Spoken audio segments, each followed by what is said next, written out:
Welcome back to my YouTube channel. You get nothing, Grandmother announced, her voice sharp enough to slice through the room's forced holiday cheer. She sat at the head of the long table, pearls glowing like tiny moons around her neck. Your cousins have real jobs. My cousins straightened their suits, their polished smiles stretching as the room erupted in applause. Even the chandelier above us trembled, as if embarrassed for me. I sat perfectly still, hands folded in my lap, a smile glued gently onto my face. I could feel their eyes prickling my skin, waiting, hoping for me to break. Instead, I rose slowly, leaned down, and kissed her cheek. Her skin was cool, powdered, familiar. "Thank you for everything, Grandma," I whispered, my voice steady despite the storm building under my ribs. I wasn't thanking her for the insult, just for the years she had been kind, the grandmother I once knew. The estate lawyer cleared his throat, shuffling papers. "Ma'am, before we continue, there's something you asked me to prepare." Grandmother waved a dismissive hand. Yes, the formalities. Continue." He opened an envelope. A thick stack of documents slid out, landing loudly on the table. "These," he said carefully, "are every medical bill you've had for the past 3 years." My cousins shifted in their seats. The lawyer continued, his voice louder now, as if the truth itself demanded volume. "Hospital stays, home care, prescriptions, specialist appointments, all paid by the granddaughter you just disinherited." Gasps fluttered across the room. Papers slipped from his hands and scattered like shaken leaves. Bills, receipts, payment confirmations, all bearing my name, my account, my signature. Grandmother's smile disappeared. Her face softened, a crack appearing in her perfectly composed mask. What do you mean?" You never told me. I didn't do it for applause," I said quietly. "You needed help. And I was able to help." My cousins avoided my eyes. The applause of a moment ago seemed to echo back with mockery. "But why didn't you say anything?" Grandmother whispered, her voice thinner now, more fragile than I had ever heard it. "Because love isn't a transaction," I replied. "And gratitude shouldn't be demanded, it should be felt." For a moment, the world hushed. Just the soft rustling of papers on the polished floor. Proof of a truth that had been invisible until now. I stepped away from the table. Away from the judgment, away from the hierarchy built on pride and misunderstanding. My footsteps felt lighter than they had in years. "Where are you going?" She called after me, not with authority, but with something closer to fear. "Forward," I said.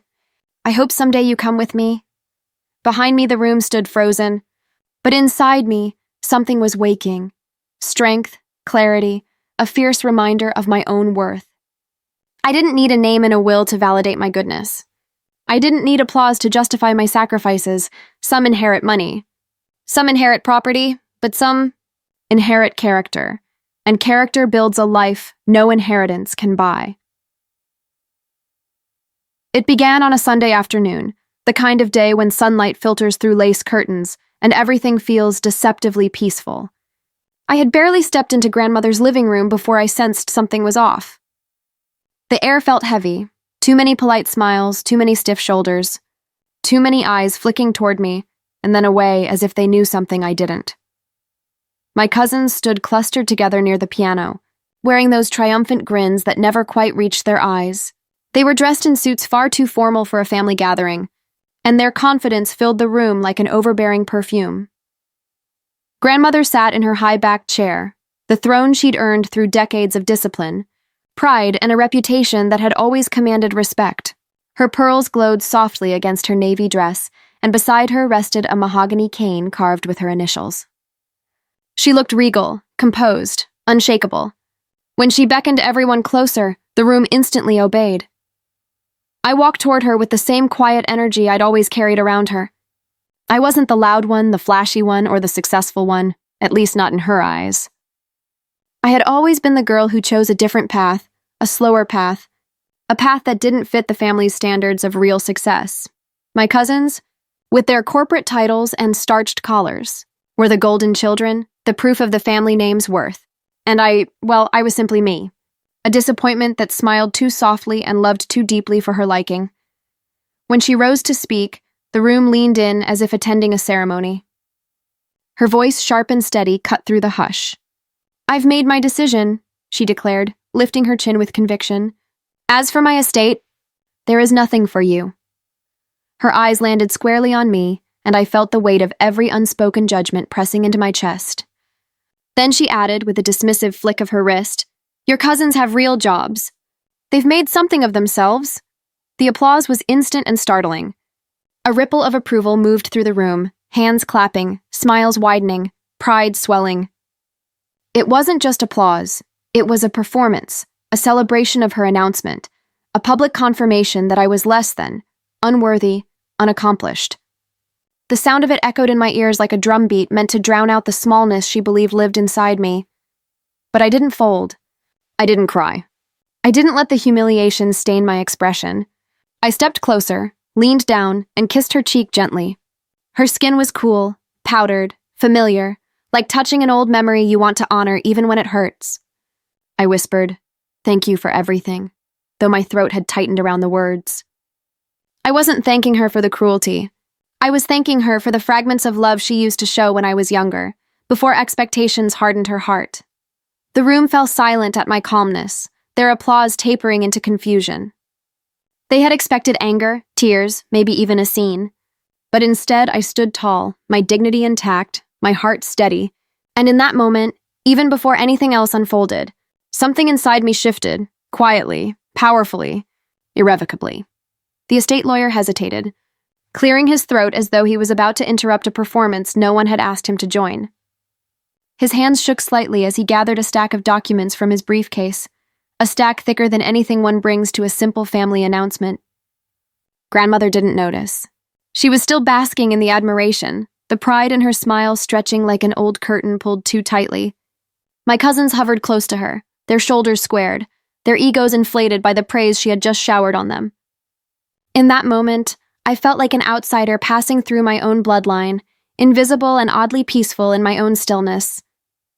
The lawyer coughed again, louder this time. "Ma'am," he began, his voice trembling with the weight of what he was about to reveal. "Before we move forward with the rest, you asked me to prepare a final financial summary." His words cut through the room like a scalpel, precise and impossible to ignore. Grandmother waved a dismissive hand. Yes, the bills. Go on." He opened a large envelope and placed the first sheet on the table. The paper made a sharp, crisp sound as it touched the polished wood.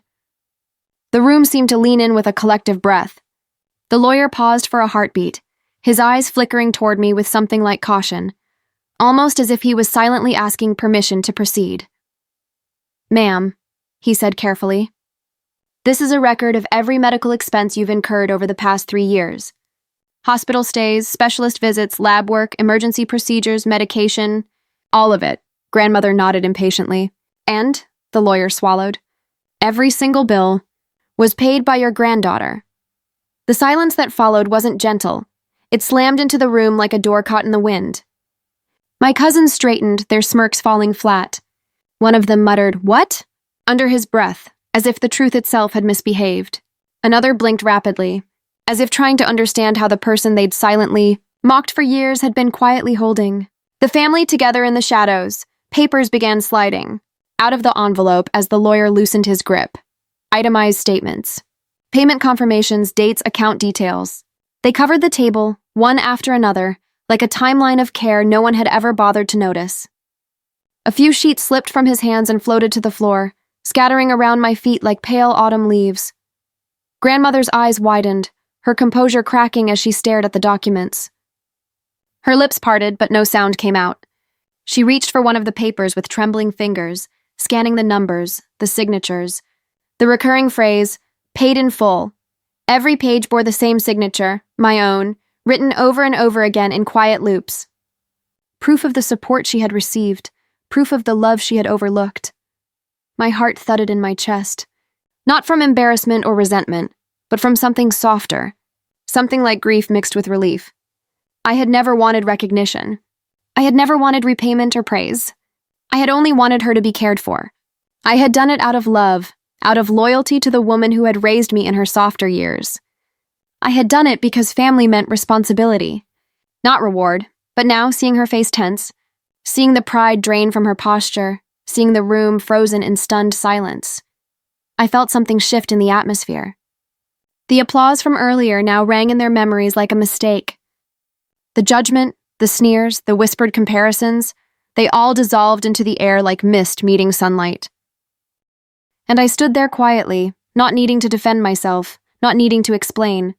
The truth was finally scattered across the table for everyone to see. For a moment, no one moved. Even the ticking of the old grandfather clock in the corner seemed to hesitate, as though time itself was reluctant to break the silence that had settled over the room.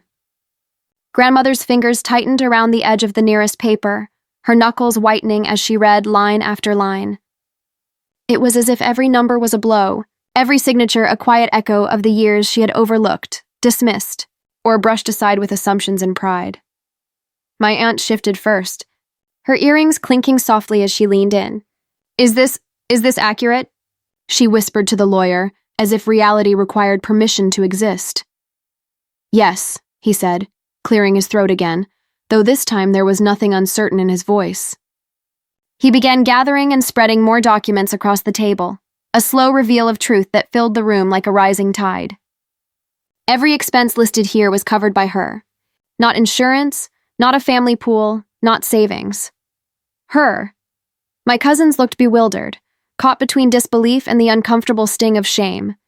The same cousins who had chuckled when grandmother dismissed my job, who had smirked at my quieter life, now stared at the documents with expressions that flickered between confusion and guilt. One of them opened his mouth to speak, then immediately closed it again, his bravado dissolving into a tight swallow. Grandmother pressed a hand to her chest, her breathing uneven. "Why didn't you tell me?" she finally whispered, her voice thinner than I had ever heard it. Her eyes lifted to mine, searching, trembling, desperately trying to understand how someone she thought so little of had given her so much. I held her gaze. I didn't rush toward her, didn't try to comfort her or soften the truth. I simply let the moment breathe. "Because you didn't need another burden," I said quietly. "You needed support. And I wanted you to have it without feeling indebted." Or judged, her mouth quivered. She looked down again, rereading the bills as though hoping they would rearrange themselves into something less painful, something easier to accept. But they didn't. They remained exactly what they were, proof of love paid in silence. The lawyer stepped back, giving her space. A few more papers slipped from the stack and drifted to the floor, scattering near her feet. She stared at them as if they were broken pieces of a mirror reflecting a version of herself she had never wanted to see. The woman who celebrated the wrong children, praised the wrong accomplishments, and wounded the one who had shown her the purest loyalty. Around the room, the atmosphere changed shape. The pride that had filled the air earlier now sagged into something heavy and tense. No one clapped anymore. No one smiled. The applause, once so confident, now felt cruel, shallow, and out of place, as if it had happened in an entirely different lifetime. I stood still, letting them process what they should have seen long before the papers made it undeniable. I wasn't expecting gratitude. I wasn't waiting for an apology. I wasn't craving recognition. The truth was out, and that alone felt like a weight lifting from my shoulders. For years I had supported her quietly, never seeking validation. But now, under the soft golden glow of the chandelier and the shards of silence scattered across the room, it became clear that sometimes the truth doesn't need announcement. It just needs a moment to land, to settle, to change the shape of things. And in that room full of people who once believed they understood worth, success, and loyalty, the truth had finally landed. The air felt strangely taut, as though every breath the family took risked snapping the fragile tension that had settled over the room. Grandmother's eyes moved slowly across the papers, as if she were piecing together a story she had never bothered to read until now. I watched the shift in her expression, the disbelief softening into realization, the pride melting into something rawer, something painfully human. A cousin finally broke the silence. Why didn't we know about this?" His voice was small, almost childlike, stripped of the bravado he usually wore like armor. His question wasn't directed at me. It was directed at the room, at the fragments of truth scattered across the polished floor, at the grandmother who had spent years painting an image of who was worthy and who wasn't. Grandmother didn't answer him. She couldn't. Her gaze was focused solely on me, like she was seeing me for the first time, Not as the quiet, unremarkable granddaughter she had always dismissed, but as someone who had carried burdens she never asked about, someone who had offered kindness she never reciprocated. Her eyes glistened, not quite tears yet, but on the edge of something deep and undeniable. I didn't know, she murmured, the words barely escaping her trembling lips. I took a slow breath, grounding myself. The room felt too small, too charged, but I remained steady. I wasn't here to break her. I wasn't here to shame her. I had never wanted anything but her well-being, even when she never bothered to understand my own. My aunt placed a hesitant hand on grandmother's shoulder. Mom, she did this for you, she said softly, as though reminding her of something so obvious it should have been impossible to overlook. She took care of you without ever saying a word. Grandmother flinched, not at the words, but at the weight of them. It was one thing to see the documents, another to hear someone say aloud what they meant, that the granddaughter she had just dismissed in front of the entire family had been the one holding her life together quietly. Humbly, without expecting recognition or inheritance. The lawyer stood frozen, unsure whether he was supposed to continue reading or respectfully retreat. My cousins shifted uncomfortably, their earlier confidence evaporating.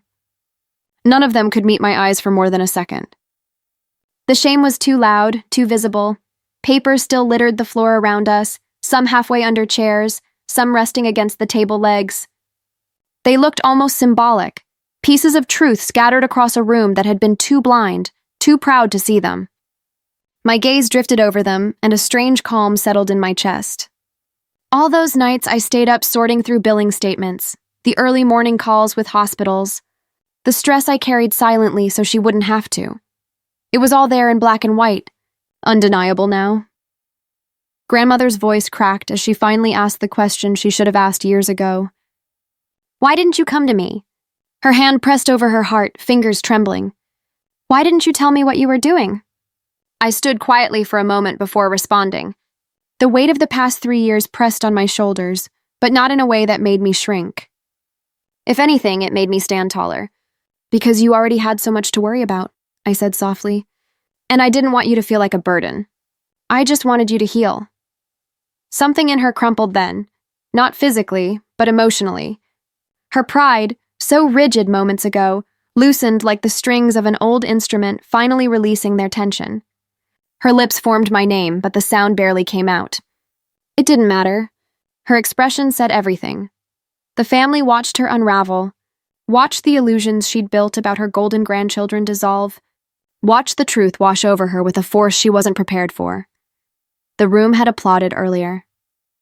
Now it could barely breathe, and I stood there, not triumphant, not vindictive, just steady, just honest, just myself, as the truth continued to change the atmosphere one heartbeat at a time.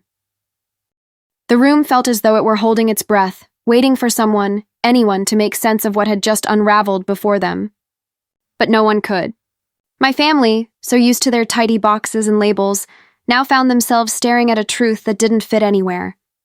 Grandmother, who had always moved through life with certainty and authority, sat smaller in her chair than I had ever seen her. Her confidence had drained away, replaced by a trembling awareness that perhaps she had misjudged the one person who had remained steady through every storm. I stepped back a little, giving her space. I didn't want her to feel cornered or embarrassed. I wasn't here to collect gratitude or to see guilt on her face. I had never needed those things, and I didn't need them now. But I also wasn't going to hide from the truth anymore. Not today.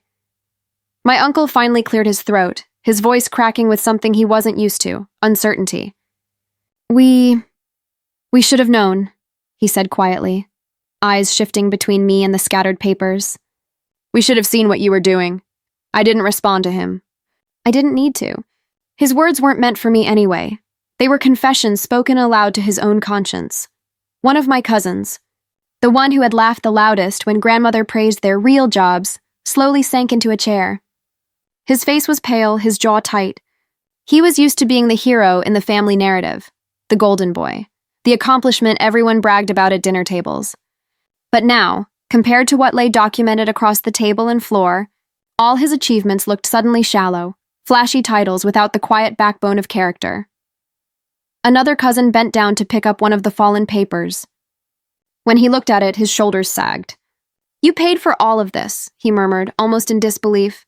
"All those times we thought you were struggling or not doing anything with your life."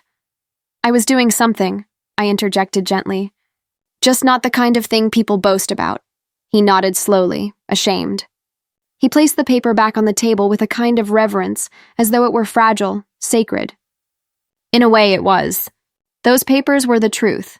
Proof that success isn't always loud, isn't always visible, isn't always wrapped in accolades or promotions. Sometimes success is simply showing up when no one sees you, choosing love without expecting anything in return, sacrificing in silence because you don't measure your worth by applause.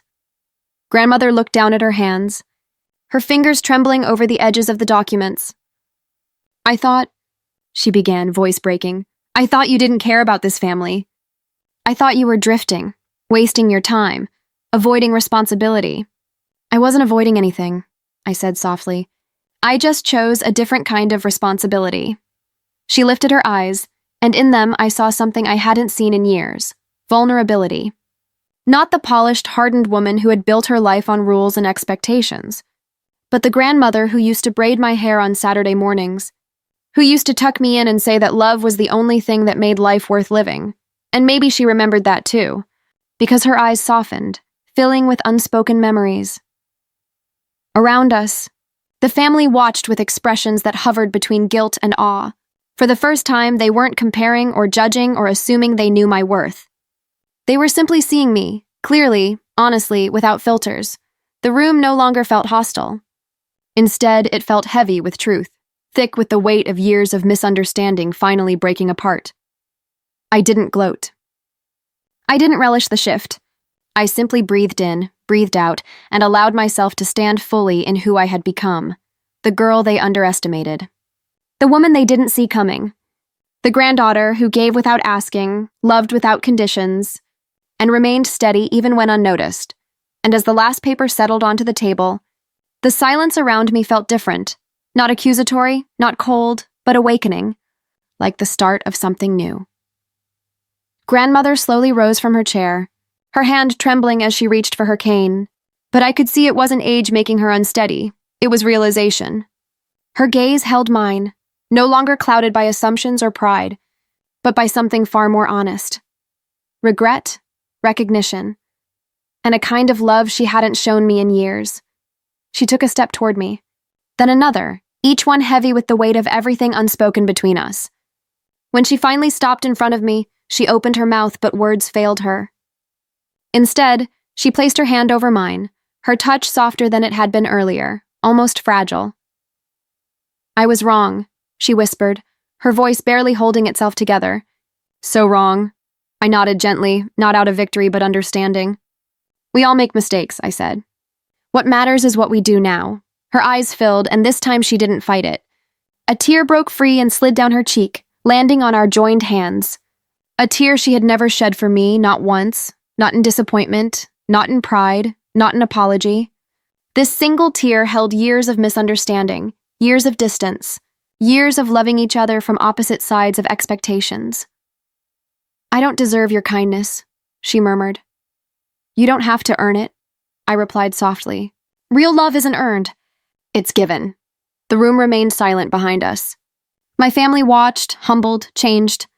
For once, there were no comparisons, no judgments, no hidden smirks. Only truth, only realization, only the unspoken knowledge that they had all been blind in one way or another. Grandmother squeezed my hand before stepping back. "I can't change the past," she said, voice steadier now. "But if you'll let me, I want to change what comes next." I smiled, small, warm, honest.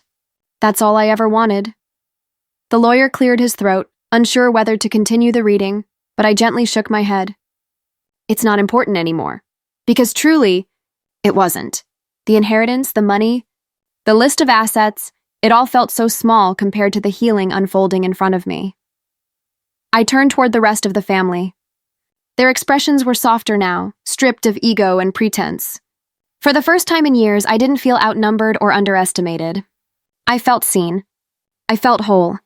And I felt powerful in a way that had nothing to do with wealth or status. As I walked toward the door, I felt grandmother's eyes following me, not with disappointment or judgment, but with admiration, with pride, with the recognition she had never given me before, and in that moment, I realized something important. I didn't need her approval to know my worth.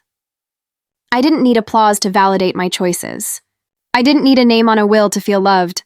My strength had never come from their acknowledgement. It had always come from the quiet, unseen love I gave freely, from the resilience I built alone, from the integrity that guided me even when no one was watching. Some people inherit wealth. Some inherit land.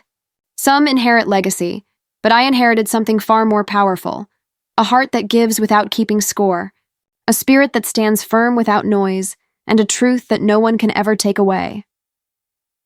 As I stepped outside, the cool air wrapped around me like a promise. The past was behind me. The future was mine to build. And I walked forward, not with anger, not with bitterness, but with the calm certainty of a woman who knows exactly who she is, and who will never again shrink to fit someone else's expectations.